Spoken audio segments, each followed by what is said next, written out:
บุคคลที่มีสติจะยึดพระธรรมมาเป็นหลักกำกับชีวิตกำหนดชีวิตควบคุมชีวิตบุคคลที่ขาดสติจะยึดมั่นพ่อแม่สามีภรรยาลูกบุคคลที่ขาดสติก็ยึดมั่นสิ่งอื่นๆเอาสิ่งอื่นๆมากำกับมากำหนดมาควบคุมชีวิตผู้ที่มีสติก็จะเห็นธรรมเป็นหลักชัยของชีวิตธรรมะพุทธเจ้าก็คือสติสติอยู่ในร่างกายของเราพ่อแม่อยู่กับเราแค่บางเวลาสติอยู่ในกายเราตลอดเวลาสติเป็นของในกายพ่อแม่ครูอาจารย์เป็นของนอกกายอันไหนสำคัญกว่ากันเราพิจารณาดูสติเป็นสิ่งที่อยู่ในกายของเราและอยู่กับเราตลอดเวลาพ่อแม่ครูอาจารย์เป็นของนอกกายอยู่กับเราแค่บางเวลาพิจารณาดูอันไหนเป็นความจริงแล้วความจริงเรายึดครูอาจารย์หรือยึดพระธรรมเป็นหลักโดยเฉพาะผู้ที่ปรารถนามรรคผลแล้วไปยึดติดพ่อแม่ครูบาอาจารย์ที่อบรมสั่งสอนยากที่จะได้เห็นธรรมยากที่จะได้บรรลุธรรมเพราะเราไปยึดติดพ่อแม่ครูบาอาจารย์มากเกินไปผู้ที่ปฏิบัติธรรมผู้ที่ประพฤติธรรมมีสติยึดสติเป็นหลักก็คือยึดธรรมเป็นหลักเมื่อเรามีสติสติมันก็จะกำกับกำหนดควบคุมกายวาจาใจเราเมื่อเรามีสติสติมันก็เตือนจิตให้กายวาจาใจเราคิดก็ดีพูดก็ดีกระทำก็ดีให้มันหมดจดผ่องใสให้มันสะอาดให้มันบริสุทธิ์ให้มันเป็นความจริงให้มันเกิดความจริงด้วยธรรมทั้งสิ้นเพราะฉะนั้นพวกเราทั้งหลายต้องท่องอยู่ในใจจำอยู่ในใจจนเราหมดลมหายใจก็คือสติเป็นของอยู่ในกายเป็นสิ่งที่อยู่ในกายเป็นสิ่งที่มาเกิดมาพร้อมกับเราเกิดตรงกันข้ามพ่อแม่ครูบาอาจารย์อยู่กับเราแค่บางเวลาพ่อแม่ครูบาอาจารย์จึงเป็นของนอกกายเป็นของนอกกายพระพุทธเจ้าจึงไม่มีครูอาจารย์ใดๆทั้งสิ้นพระพุทธเจ้าทรงบำเพ็ญพจน์บำเพ็ญออกบวชก็อาศัยตนเองนี่แหละเรียนรู้ได้ตัวเราเองเรียนรู้ได้ตัวเราเองตนแลเป็นที่พึ่งแห่งตนเราจะสังเกตพระพุทธเจ้าตองลำพงเป็นนักบวชไปฟังสำนักนั้นไปสำนักนี้มันไม่ได้คำตอบมันตอบโจทย์ชีวิตไม่ได้พระพุทธเจ้าจึงหนีอาจารย์ทั้งหลายไปอยู่ด้วยตัวพระองค์เองคือบำเพ็ญเพียรด้วยตัวเราเองจนถึงที่สุดพระพุทธเจ้าก็ได้ตรัสรู้ได้รู้โพธิญาณตนแลเป็นที่พึ่งแห่งตนเราเข้าใจว่าปัจจัยสี่เป็นของนอกกายสติเป็นของที่อยู่ในกายเราจะมีทรัพย์ก็เพราะเรามีสติเราจะรักษาทรัพย์เพราะเรามีสติเราจะใช้ทรัพย์ก็เพราะเรามีสติมันเป็นประโยชน์เกิดประโยชน์ทุกอย่างมันเกิดจากธรรม ทุกอย่างมันเกิดจากธรรมธรรมะคือคำตอบของชีวิตธรรมะเป็นความตอบของชีวิตก็อยากให้พวกเราได้พิจารณาเอาธรรมให้มีสติบำเพ็ญเพียรจะไปปล่อยปละละเลยเวลาที่มีอยู่ให้สูญเปล่าไปโดยประโยชน์ผู้ที่มีสติจะใช้เวลาให้เกิดประโยชน์เป็นประโยชน์เห็นเวลาเป็นสิ่งที่มีค่าทุกลมหายใจจะมีสติรู้ตลอดเวลาหลักของผู้ปฏิบัติธรรมก็คือรู้แล้วก็ให้ละรู้แล้วให้วางรู้แล้วให้เราปล่อยสิ่งที่เรารู้ก็เปรียบเสมือนของที่มันหนักเมื่อเราจับแล้วมันก็ทุกข์แล้วก็ละแล้วก็วางมัน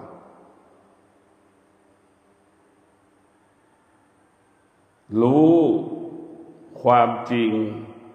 ให้ละความจริงรู้ความจริงให้ละความจริงตั้งแต่ทารกแรกเกิดเรามีลูกผู้เป็นแม่เห็นไหมรู้ความจริงละความจริงเด็กแรกเกิดแม่จะอุ้มอยู่ตลอดเวลารู้ความจริงพอมันเติบใหญ่แม่ก็ละอีกมีเวลาให้ลูกน้อยแม่ก็มีเวลาให้ลูกน้อยต่างคนต่างมีเวลาให้ลูกน้อยที่สุดใช่ไหมแม่จะมีเวลาให้ลูกตั้งแต่ลูกที่มันนอนดิ่งสงบแม่ต้องให้ลูก100%ลูกก็ให้แม่100%พอลูกมันเริ่มคลานได้แล้วเนี่ยนะมันเริ่มดิ้นได้เนี่ยเวลาแม่ก็ไม่มีละแม่ก็เริ่มปล่อยเริ่มละเริ่มวางเห็นความจริงละความจริงเห็นความจริงละความจริงจนถึงที่สุดเด็กวิ่งได้เห็นไหมแม่ก็ละอีกไว้ก็ไม่เป็นภาระเราแล้วเห็นไหมช่วยเหลือตัวเองได้แต่ละเห็นความจริงละความจริงเห็นความจริงละความจริงจนลูกเติบใหญ่โตเป็นหนุ่มเป็นสาวจนมีครอบครัวเห็นไหมพ่อแม่ก็เห็นความจริงละความจริงเห็นความจริงละความจริงเห็นไหมนี่คือง่ายๆที่สุดไอ้ความจริงไม่ใช่ธรรมนะอันนี้แค่ธรรมชาตินะนี่คือยกตัวอย่างว่าคือเห็นความจริงละความจริงที่สุดเลิศเติบลูกเติบใหญ่ลูกก็เห็นความจริงละความจริงไม่สร้างภาระให้แม่จะไปทำงานเลี้ยงตัวเองเห็นไหมนี่แหละละความจริงเห็นความจริงตนแลเป็นที่พึ่งแห่งตนตนแลเป็นที่พึ่งแห่งตน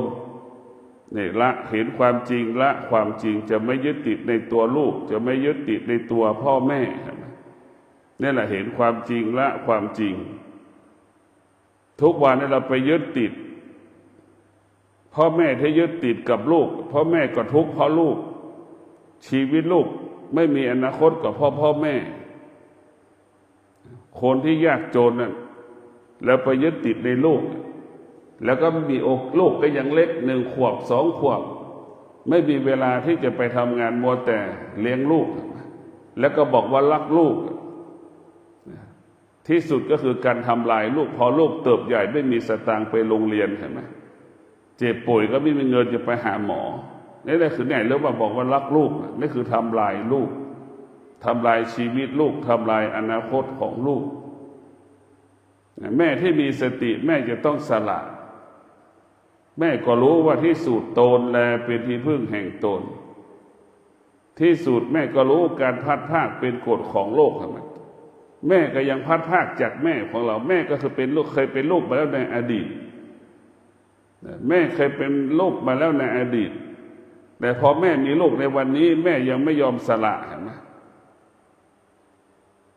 แต่ถ้าแม่รู้ความจริงว่าการพัดพรากเป็นกฎของชีวิตเห็นไหมแม่แต่งงานแม่ก็ออกจากอกหัวอกแม่มันคิดไม่ได้พอมันมีลูกแล้วมันคิดไม่ได้เพราะมันขาดธรรมเมื่อมันขาดธรรมก็คือขาดสติเมื่อขาดสติมันก็หลงพอหลงก็เสียใจทุกข์ทรมานลำบากดังคนส่วนมากของโลกเป็นเช่นนี้ยึดติดยึดมั่น พ่อแม่สามีภรรยาลูกไปยึดติดยึดมั่นสิ่งเหล่านี้จึงทำให้เกิดคำว่าความทุกข์จึงทำให้เกิดคำว่าความไม่สบายกายความว่าไม่สบายใจเรายึดติดถ้าเรายึดติดธรรมก็คือให้ยึดติดสติรู้เท่านั้นก็พอแล้วรู้อาการของร่างกายนะผู้ที่มีธรรมะผู้ที่มีสติก็จะรู้เรื่องร่างกายรู้เรื่องร่างกายรู้เรื่องกายก็ครับรู้เรื่องธรรมรู้เรื่องกายก็รู้เรื่องธรรมเพราะร่างกายเป็นบ่อเกิดแห่งธรรมคำว่าไม่เที่ยงก็เกิดจากร่างกายของเราไม่เที่ยงคำว่าทุกขังเนี่ยมันก็เกิดจากการไปยึดติดยึดมั่นในความทุกข์การไม่เข้าใจในความทุกข์มันจึงเกิดความทุกข์ถ้าเราเข้าใจความทุกข์ว่าเป็นสิ่งที่ไม่ทนเราก็จะไม่ยึดติดความทุกข์ก็เหมือนลูกอมที่เราอมน่ะความทุกข์ก็เปรียบเสมือนน้ำแข็งในแก้วน้ำมันอยู่ขนาดหนึ่งเวลาหนึ่งเท่านั้นไม่ได้อยู่ตลอดเวลาสัก5 นาทีมันก็หายใช่ไหมก้อนน้ำแข็งเป็นก้อนมันละลายไปหมดทุกข์ก็เป็นเช่นนั้นสุขก็เป็นเช่นนั้นเกิดขึ้นขนาดหนึ่งแล้วมันก็จากเราไปสลายหายไปถ้าเราคิดได้อย่างนี้ทุกข์เกิดขึ้นเราก็ไม่ต้องไปยึดติดสุขเกิดขึ้นเราก็ไม่ต้องไปยึดติดสุขก็เป็นสิ่งที่ไม่ทนทุกข์ก็เป็นสิ่งที่ไม่ทนแต่เราต่างหากไปยึดติดในสุขที่มันเกิดเราต่างหากไปมโนปรุงแต่งในทุกข์ที่มันเกิดสุขมันจึงเกิดกับเราตลอดเวลาทุกข์มันก็เกิดกับเราตลอดเวลาก็เพราะเราเข้าไปยึดติดในสุขในทุกข์สุขทุกข์ก็กลายเป็นกาวดักหนูเราก็กลายเป็นหนูติดกาวออกไม่ได้สุขก็อยู่ไม่ได้ทุกข์ก็อยู่ไม่ได้มนุษย์จำนวนหนึ่งของโลกเป็นเช่นนี้สุขเกิดก็เป็นทุกข์เพราะมันจากทุกข์เกิดก็เป็นทุกข์เพราะแก้ไม่ได้เห็นไหมมันเป็นปัญหาโลกแตกของมนุษย์เพราะฉะนั้นพวกเราทั้งหลายต้องแก้ไขเช่นเราจะมีสติวันนี้เรามีสติบำเพ็ญสัจจะเราจะไม่ตอบสนองคำว่าความสุขอย่างนี้เรามีสติครึ่งวันตั้งแต่เช้า8 โมงไปจนถึง11 โมงเนี่ยเราจะไม่ให้ความว่าความสุขเกิดเราจะมีสติเฝ้าดูความสุขว่ามันจะเกิดเมื่อไหร่ถ้าความสุขเป็นแมลงวันเห็นไหมเราก็จะเอาไม้มาตีมันเห็นไหมตีแมลงวันวักแมลงวันเห็นไหมเนี่ยถ้ามีสติรู้แบบนั้นเมื่อรู้ว่าแมลงวันมาเราก็เอาไม้พัดมาเห็นไหมแมลงวันมันก็ไม่เกาะเราได้สุขก็เป็นเช่นนั้นทุกข์ก็เป็นเช่นนั้นให้เรามีสติแล้วจะแก้ไขได้หมดแมลงวันจะบินมาเราก็เอาไม้ไปพัดมันเห็นไหมแมลงวันก็ไม่สามารถจะมาบินเกาะติดตามร่างกายเราได้เนี่ยให้เรามีสติทุกข์เราก็แก้ได้ถ้ามีสติสุขเราก็แก้ได้เพราะเรามีสติสติคือตัวถอนทุกอย่างนะตัวถอนอะไรถอนสิ่งที่เป็นอาธรรมออกจากร่างกายของเราสติก็เปรียบเสมือนค้อนนั่นแหละเราจะตอกตะปูเข้าลึกก็ได้นั่นคือสติเปรียบเสมือนเราเอาธรรมะเข้ามาสู่ในจิตใจแล้วตอกตะปูเราถอนกิเลสกับตะปูก็เหมือนกิเลสเราก็เอาค้อนมาถอนตะปูออกเห็นไหมนั่นแหละถอนสติคือผู้ถอนอารมณ์ของกิเลสสติคือผู้ถอนกิเลสสติก็คือผู้ถอนตัณหาทั้งหลายให้เรารู้ว่าตัณหาเป็นแดนเกิดตัณหาเป็นแดนเกิดเมื่อเกิดแล้วตัณหาเป็นเหตุให้เกิดความทุกข์เราทุกข์เพราะตัณหานั่นแหละถ้าเราไม่มีตัณหามันจะไม่ทุกข์ไอ้ตัณหานกามตัณหาทำให้เราเกิดมาเป็นมนุษย์ตัวนี้ทำให้เกิดเป็นทุกข์ถ้าเราไม่เกิดมันจะไม่ทุกข์ง่ายๆ ไอ้การให้เรามาปฏิบัติธรรมเนี่ยเพื่อจะให้มันเกิดแล้วไม่ใช่ไม่ให้มันไม่เกิดถ้ามันเกิดแล้วให้มันทุกข์น้อยลงถ้ามันเกิดอีกให้น้อยลงอีกเกิดอีกให้ทุกข์น้อยลงอีกนะเพราะเราจะเวียนว่ายตายเกิดอยู่นี่บำเพ็ญชาตินี้ไปบำเพ็ญเราเคยบำเพ็ญเพียรมาแล้วในอดีตชาติปัจจุบันเราก็มาบำเพ็ญเพียรต่อเห็นไหมมาบำเพ็ญเพียรต่อสืบเรื่องของเก่าสืบเรื่องของเก่าต่อเนื่องของเก่าเพราะฉะนั้นการปฏิบัติธรรมของเราเนี่ยมันอยู่ที่กายกับจิตอยู่ที่รูปกับนามผู้ที่ไม่ปฏิบัติธรรมธรรมะอยู่ที่พระไตรปิฎกจบคนละเรื่องเลยนะเห็นไหมธรรมะอยู่ที่พระไตรปิฎกผู้ที่อ่านธรรมก็รู้ธรรมแค่ตัวหนังสือรู้ธรรมแค่ตัวหนังสือผู้ปฏิบัติธรรมรู้ธรรมเหมือนดังพ่อแม่สอนลูกรู้ความจริงปริยัติคือลูกปฏิบัติคือแม่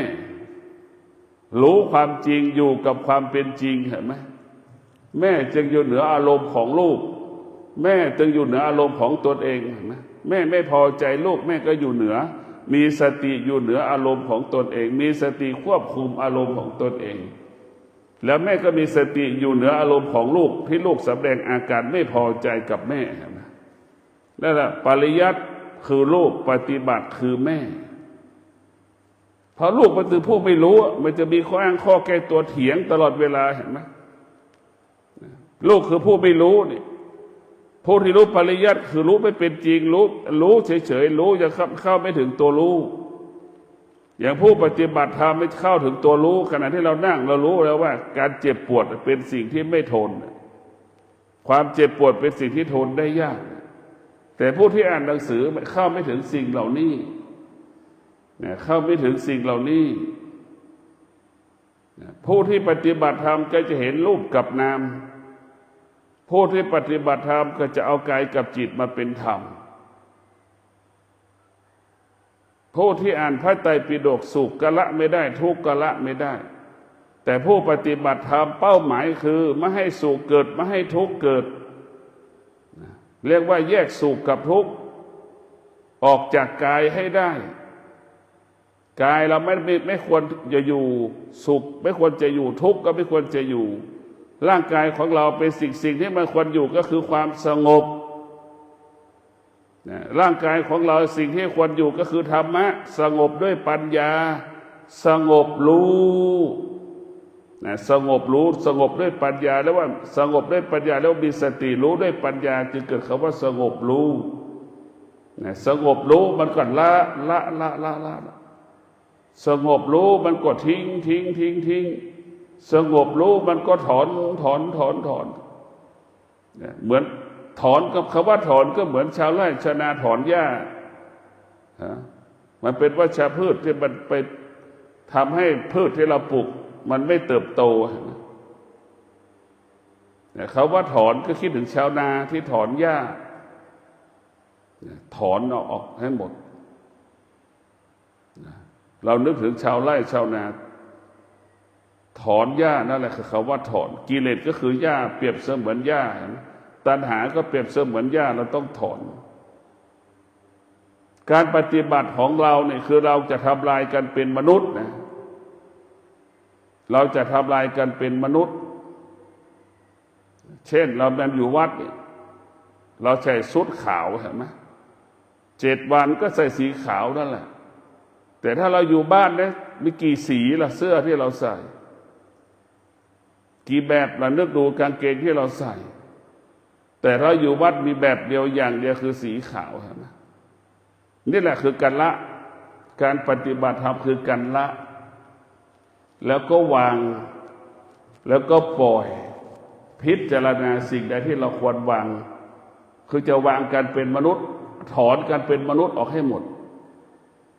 ทุกวันที่เราทุกข์เพราะเราเป็นมนุษย์ต้องมีสิ่งนั้นต้องมีสิ่งนี้ลำบากเพราะตรงนี้แหละ เราไปสร้างเงื่อนไขให้กับตนเองเราไปสร้างเงื่อนไขทำให้เราเกิดความทุกข์ตลอดเวลาพอร้อนไม่มีแอร์เห็นไหมหาเรื่องจะไปซื้อแอร์พอซื้อแอร์สิ้นเดือนก็จ่ายเงินเดือนไม่มีค่าไฟอีกละเป็นทุกข์เห็นไหมมันก็เป็นแบบนี้แหละมันไม่จบมันไม่สิ้นนั่นคือกิเลสนี่คือตัณหาเนี่ยทำให้เรามีเกิดความอยากถ้าเราเข้าใจมันเนี่ยเราจะไม่สร้างภาระไม่สร้างปัญหาดั่งลูกมีสติไม่สร้างภาระปัญหาให้กับพ่อแม่ลูกที่มีสติจะรับภาระปัญหาของพ่อของแม่นี่คือธรรมะเป็นเช่นนั้นธรรมะก็คือมีความพร้อมเหมือนแม่มีความพร้อมให้กับลูกตลอดเวลามีสติต้อนรับลูกตลอดเวลาแต่ตรงข้ามกับลูกไม่พร้อมต้อนรับแม่นะมันต่างกัน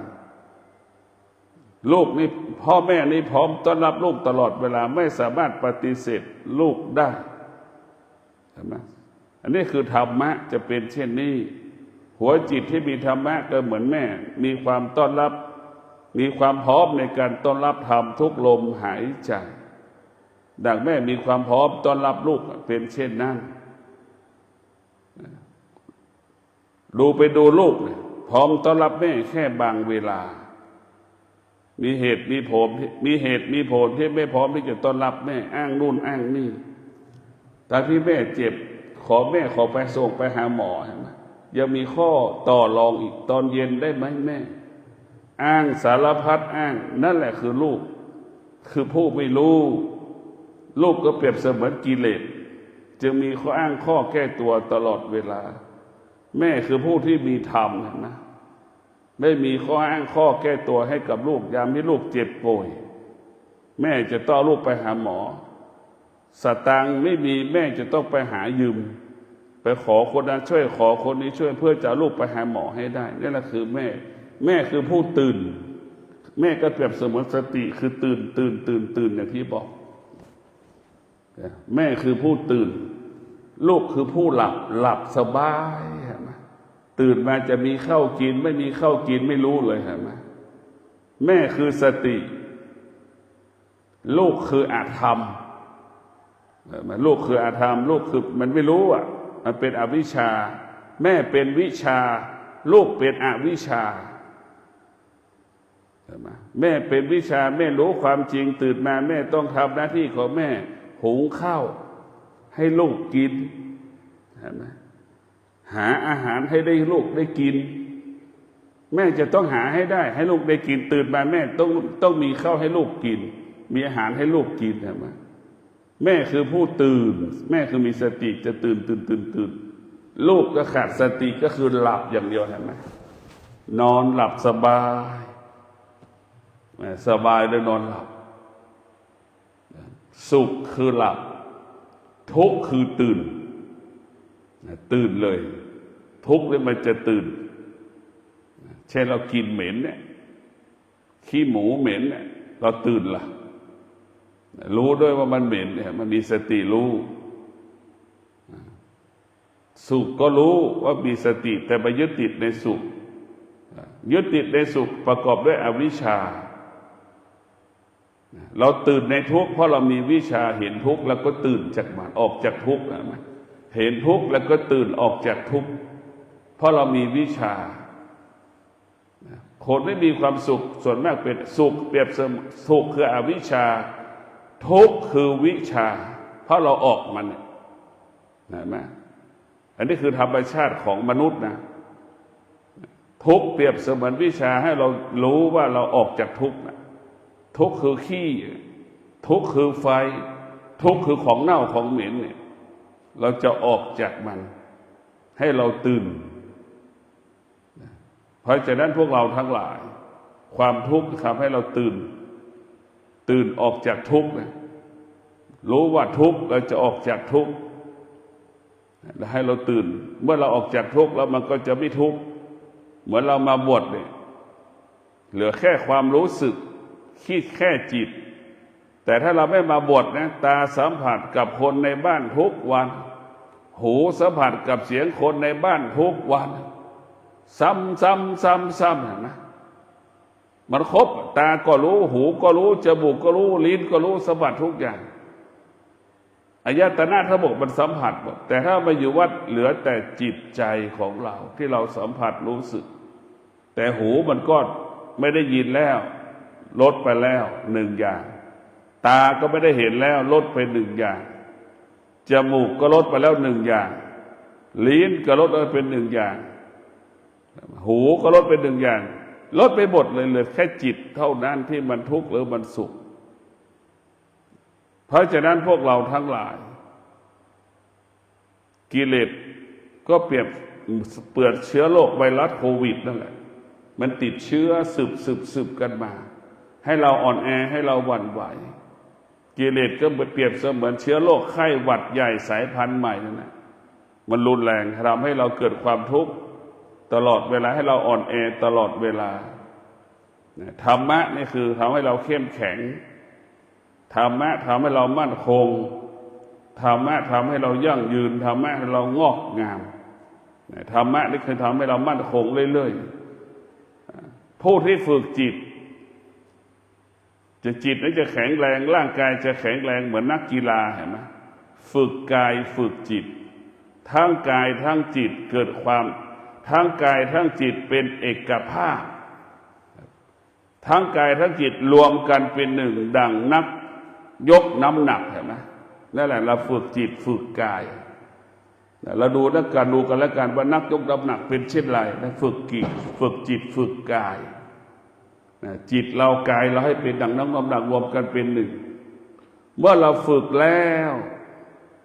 กำลังธรรมะมันเกิดขึ้นแล้วธรรมะก็มีพลังมีอานุภาพของหนักเป็นของเบาเห็นไหมวิริยะภาคเพียรมีพลัง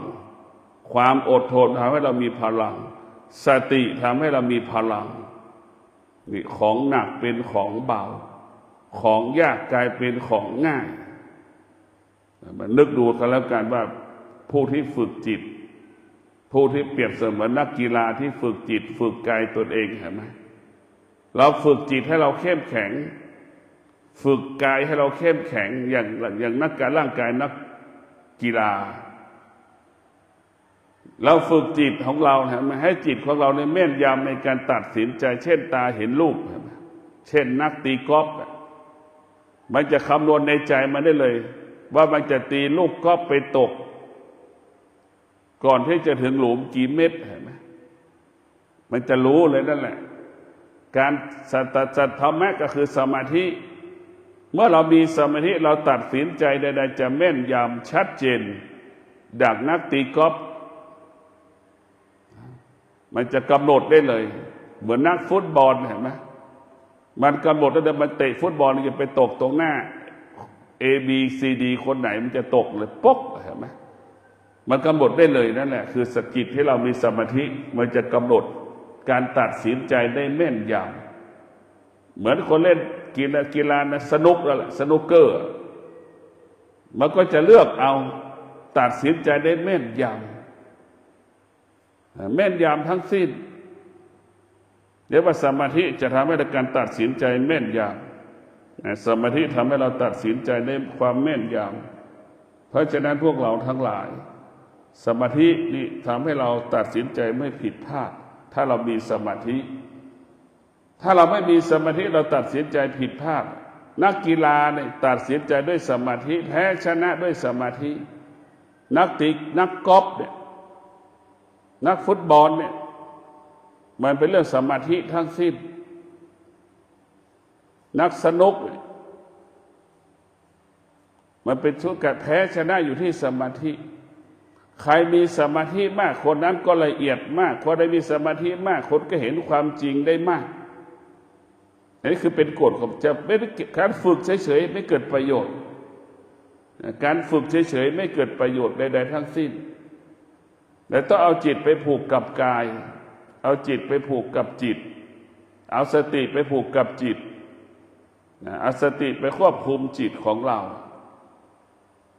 มันเราจะเห็นได้ว่านักกีฬาทั้งหลายตัดสินใจในแม่นย นักกอล์ฟตีกอล์ฟทั้งหลายนักเทนนิสทั้งหลายนักกีฬาใช้สมาธิทั้งนั้นในทำกิจกรรมแข่งขันการกีฬาชนะเพราะสมาธิคือพลัง